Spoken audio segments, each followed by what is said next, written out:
Do you want to get better in the hobby? Yeah, me too. So let's look at some ways to do that.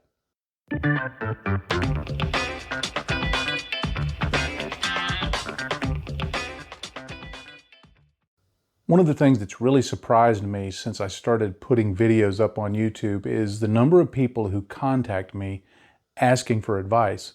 And I say it's surprising because I know me, and I'm kind of like, why would anyone ask me for advice when there's plenty of other people that are way better in this hobby than I am? But I'm grateful that people do contact me, and I always like hearing from people. But I always have a very difficult time with some of those emails. Now, the emails follow a very similar pattern, and it's usually a greeting and, thanks for this video or that video, or I enjoyed this or I enjoyed that. People are very kind, and I appreciate that. But usually there will be some photos attached. And there's the question, usually the form of it is, what do you think of my work? Now the problem is, that can be a very difficult question to answer because I know that whoever sent that is at the other end of the wire, so to speak, and they've put their heart and soul into whatever it is they've done. And to a certain degree, they think, okay, this looks really good. And in some cases, it really does. But there's some that I can tell that they're new to modeling, that they're new to a technique. There have been a few that I suspected have been younger modelers, but I don't know for sure. And some I just don't really know in general what's going on. I mean, I can see the pictures, but when the question is, what can I improve? What do you think? Sometimes I just have to scratch my head and go, I'd almost not want to answer. As I said, it's not me being unkind, but rather, how do you answer those questions when someone is looking at it and they have the sense maybe in their own mind that it looks a certain way, but I'm looking at it differently and I'm not seeing the same things they are, and they're usually seeing very positive things. So quite often I'll contact them back and say, okay, look, I usually don't like doing this. I need to know, are you asking for, hey, that looks great, or are you asking for actual objective answers? And most of the people email back and say, oh yeah, I want actual objective answers. And when I give those, most either I never hear from again, or they say, okay, thanks, I appreciate that, that was helpful, or something like that. A couple have gotten back to me and really lit into me about what they turned from, what could you tell me to help me improve, to why are you being so harsh and critical about my models? So whenever those come in, to me, it's kind of like a grenade in the room. Now, what I have noticed when those types of emails come in, when I'm looking at those photos, is there are some very common things that I see. And I think almost without exception, the things that I see, the things that I suggest, I could copy and paste from one email to the other. In fact, sometimes I do that. It's simply easier to go back and find a previous email and copy it and paste it in there and adjust it for the circumstances, because so many of the same things apply for everybody who contacts me. So I thought, hey, why not do this in a single video? And when those emails come in, I can just say, hey, why don't you go watch this video, and then see if maybe you want to continue the email conversation or not. Hopefully the video will answer the questions. Now, please don't hear me in this video saying, I've achieved some level of things and here's some things you need to do. The things that I'm going to go over are things that I'm concerned about with on every build. And on every build, I can look back and see one or more of these things that I would think, I should have done that part better. I should have done this part better. Oh, I missed even thinking about this part. So this is not a how do you get from here to here kind of list. This is a list of things that I think are critical but not exhaustive, that all of us need to look at if we want to improve our modeling. The first thing that I see in almost every build that I get some photos of is what I'm going to call basic construction. There's just no way around that. If you don't start off with a well-built model from the beginning, nothing else is going to go quite right after that. It's going to look more like a model than a miniature reproduction of the actual thing. A big part of the basic construction is just filling up the seams. Don't leave seams untreated. There's a lot of ways to fill those, whether it's with putties or something else. But when you put together two parts, there's going to be a seam. I don't care how good it fits. And even when you glue it together, if there's no cracks, there's still going to be a visible seam. So filling in seams, filling in cracks, doing something with them, whether it's converting them to a panel line, sanding them down, doing something to smooth those over and make them disappear. To kind of continue on with something I just mentioned, rescribe panel lines. There's so many times in the construction process where we're sanding, where we're closing up those seams, doing those things, but then we don't go in and scribe in the panel lines that we destroyed, that we took away during that cleanup process. Get a scribing tool, get some kind of tools to scribe those back in, because that's going to add back what should have been there in the first place. Well, once you get past the construction and you've got that done, you need to start looking at paints. And I see some very basic things when it comes to paint over and over again. And it's something that I have to pay attention to in my own work, because once the construction is done, the paint is the next part of that foundation.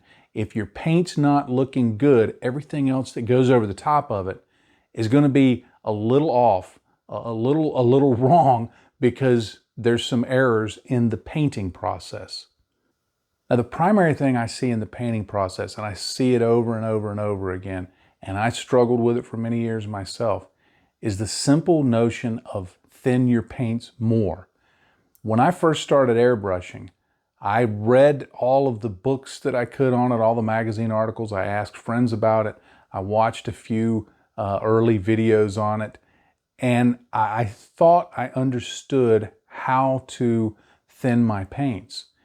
And I started airbrushing, and it didn't look all that great. And so I thinned them a little more, and I thinned them a little more.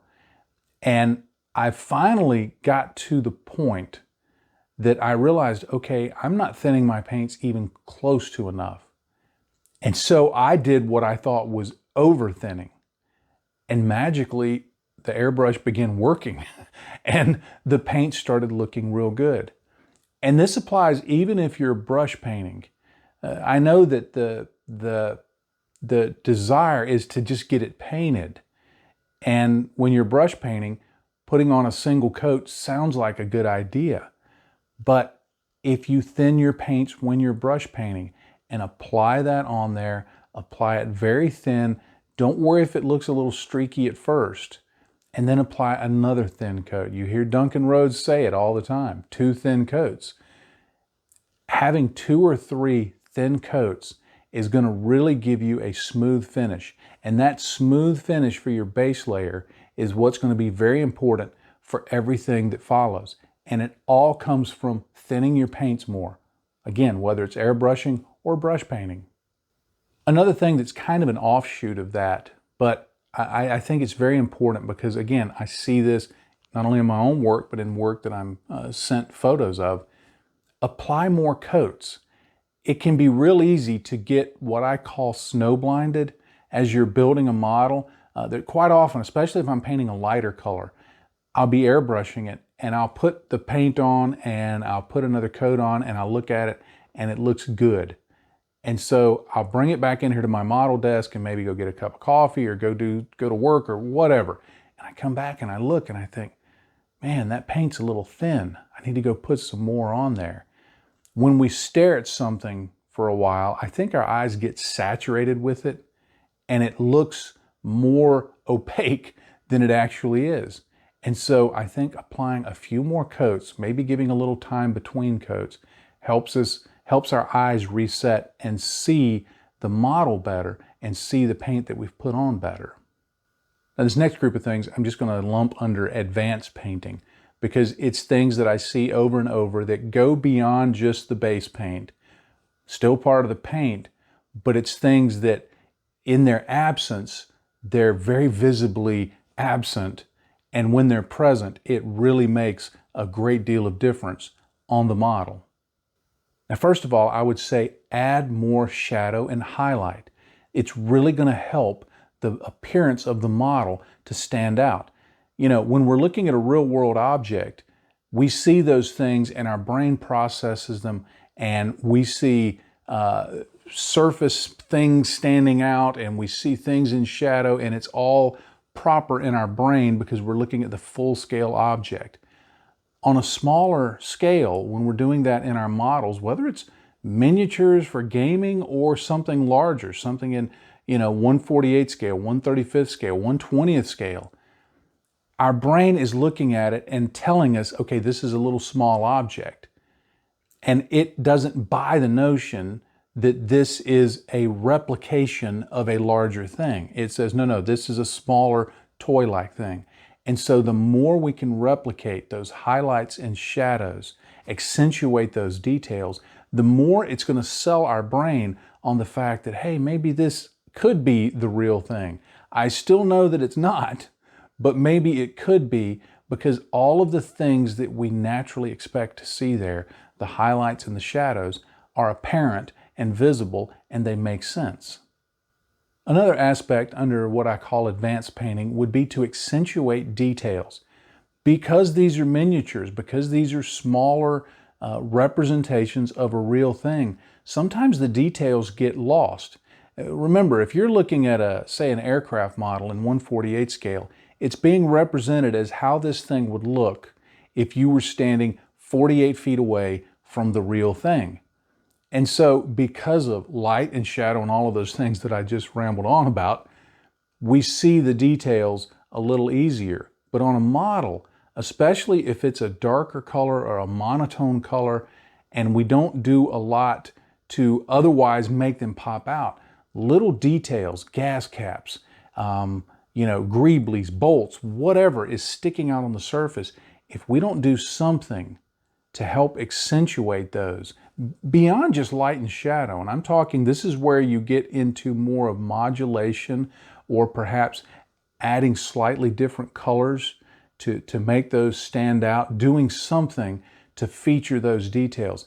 That's going to really improve the visual appeal of your model and make people take notice of all of the little things that are there on the surface, and not just see it as this monotone plastic surface that's been painted and maybe a little bit of weathering added to it. The next common thing that I see when I'm sent photos, when I'm evaluating my own work, is looking at the weathering, because the weathering is kind of what sells everything else. I mean, we can paint really nice base paint and we can do some nice advanced painting things, but it's adding in the weathering for most models that's going to really be the final thing that sells, okay, this is a dirty thing, this is a tall thing, it's a short thing, it's something that's been used here or there, whatever. That's the thing that's really going to sell it. And so it requires a lot of attention. Now, over the years, at various phases in my work history, I've always thought that I was fairly advanced in weathering. But after I progress a few years, I look back and go, no, I wasn't as advanced then as I thought I was. So what I've learned is, it doesn't matter how advanced you think you are, there's always something to learn. And one of the things over the last few years that I've really been honing in on is the notion of making my weathering smaller. Now, what I mean by making it smaller is not just the idea of making the application of the various techniques tinier, but to be very deliberate about not using this broad brush stroke for any particular technique to apply some weathering. So let's say I'm doing brush chipping. Well, instead of just going in with a fairly large brush and doing some chipping all over the whole thing that looks good, I'm going to start with a smaller brush, and I'm going to try and do much more petite applications of the chipping and let those smaller things build into bigger things. Because when we put it on smaller, one, it's going to replicate real life a little better, but two, it's going to give us much more control. And so I've found in my own work, and I see it from time to time, not from time to time, almost every time, in what people send me, is seeing this notion of, okay, make it smaller, make it tighter, make it so that it has to be built up and that you're not putting a lot of stuff on all at one time. Another thing that I've been learning all along, and that I see in the models that people send me, is this notion of using less contrast for a lot of things. So if I'm doing chipping, whereas maybe I'm going to do the two-color chipping, and maybe I want to start off with some high contrast look for the lighter chipping, but a lot of times that is so visually jarring, I guess you could say, that doesn't always work. So I've found if I go to lower contrast colors for that first layer of chipping, and then when I go to the second layer, the darker layer, the two in contrast against the background work better. And I also think that I can get away with more chipping, a higher volume of chipping, if I have less contrast, because it's not looking like somebody sat there with a paintbrush and just splattered the thing, but rather it's going to look more natural and more organic. So using less contrast in weathering, and again, building it up, is going to give a better outcome. Now, by limiting the amount of contrast, limiting the size of things, when we're trying to make things smaller and less contrasty, what that does is it opens up the scenario that gives us the ability to, in certain areas, jack up the contrast, jack up the quantity, jack up the size a little bit, increase those so that we can make something be featured on the model. So maybe there's a hatch or a particular area that we want to stand out more. Maybe we've put more work there. There's some particular detail. By reserving the higher contrast, higher quantity types of weathering techniques for those areas, they don't get lost in amongst everything else. It's kind of like sometimes I'll get an email from clients in my day job, and they'll want to use digital highlighting to make something more obvious, or maybe they want to use bold to make something more obvious or to make something stand out. But a few times clients will send something that almost everything is highlighted or almost everything is made bold. And when you do that, nothing stands out. It all looks the same. So by pulling back on the contrast, pulling back on the quantity across most of the model, it gives us the opportunity to increase that, to amp that up on specific parts and feature those. Now, as a follow-on to that, but I think it's worth noting because it's very important, is always think of focal points on the model. What are the interesting points? And by interesting, I don't mean they have to be so unusual or so outstanding or so different that we look at it and go, oh, wow, well, that's really crazy different. We've got to make that look different. But I'm talking, look for even the mundane stuff. If you're talking about the turret of a tank, the hatches are a point of interest. If you're talking about a figure, the face is a point of interest. If you're talking about a gunpla, then maybe a particular gun or the head or some other part of it is of more interest. So look across the model and look for things that are going to stand out. They're going to be interesting points. And even think of ways of drawing the eye. Okay, I'm going to draw it in with this color, and then once the attention is there, this feature is going to stand out because of these other uses of contrast and shadow and highlight and all of these other things. Now, the final thing I'm going to look at is what I'm grouping under what I call objective assessment. And what I mean by that is not that you need to look at your models and say, oh, well, I'm the worst creator ever, and this is awful, and so I must destroy it. No, that's not what I'm talking about. What I'm talking about is looking at it for what it is and not kid yourself about what it's not. I think the first thing that helps in objective views of our work is to view it as if it were someone else's work. You know, regardless of whose work we look at, we can look at it and see, maybe it's posted on social media or on a forum or something. We can look at somebody else's work and we can go, oh, there's something I really like about that. Or there's, here's something that they could have done better. We can look at that and we make these judgment calls. Whether we say anything about it to them or not, we can look at it objectively. We can see, okay, that looks really good. That doesn't look so good. Here's things that they did really good that I can emulate. Here's things that they improved on that I need to, or that they could improve on that I need to watch out for. We can do that with other people's work. We need to do it with our own work, because so many times, and this is where I don't mean it to sound harsh, because I understand everybody's on a different place in their modeling. But sometimes I'll get photos of models that the person will say, okay, this is my first or second model. And it looks like their first or second model. But in their visual assessment of their own work, they see it much different than anybody else will. I don't know where that came from. Anyway, they'll see it as much different than anybody else will, because they think it is awesome. Now, if they had a great time doing it, I'm all for that. But I know that if somebody else brought this same work to them and showed it to them, they would go, oh, well, I noticed there's got a lot of brush marks and there's glue marks and there's a smudge on the canopy and things like that. But when they see it, their own work, they miss that. And so again, I'm not talking about the fun of the hobby versus objective viewing. You can have fun and still look at something and say, man, I really need to improve in that area. But when we view it objectively, it gives us the ability to give ourselves feedback on how we can grow.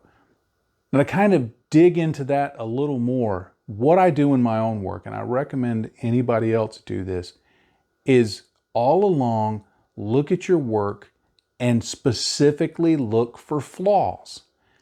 It's not a process of saying, oh, I'm the worst thing ever, or some kind of, putting ourselves down.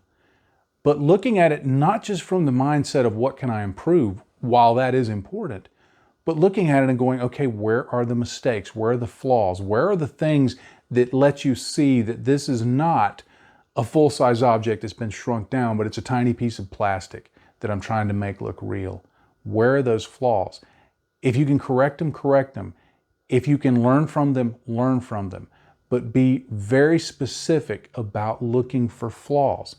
I do that. One of the great ways to do that is take photographs of your models, because there have been so many times, and it still happens to this day, that I can look at my model, and my eyesight ain't the greatest anyway, so I can look at the model, I can look at it in good light, I can turn it around and do all those things and go, yeah, that looks pretty good. And then I take photos, and all of a sudden I see things that my eye does not see. And then I can get in close and go, oh yeah, I totally missed that there. I totally forgot that. So looking specifically for flaws is going to help you improve the outcomes in your modeling. And finally, in this objective assessment grouping, make notes about what can be improved. I found it really helpful to have just a little notebook next to my desk. And as I'm working, I may make notes about a project before I start on it. I may make notes during the project. And then afterwards, I may make other notes, so that as I go into other projects, I can kind of have this checklist of things to pay attention to. I can use what I learned from one model and apply it to the other. And that's really important for me, because I tend to be very forgetful.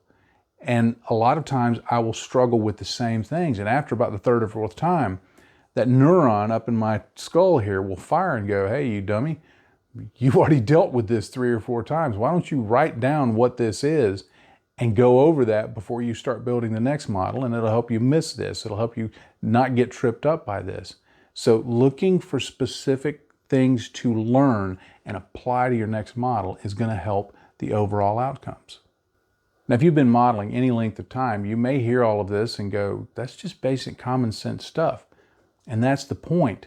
It really is just basic common sense stuff.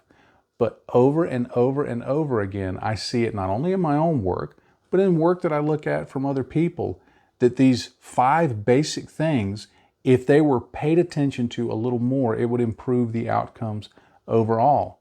And I think even the very advanced modelers that we watch and that we admire and that we try to emulate and that we learn from will tell you, yeah, those are all things that I think about, that I pay attention to.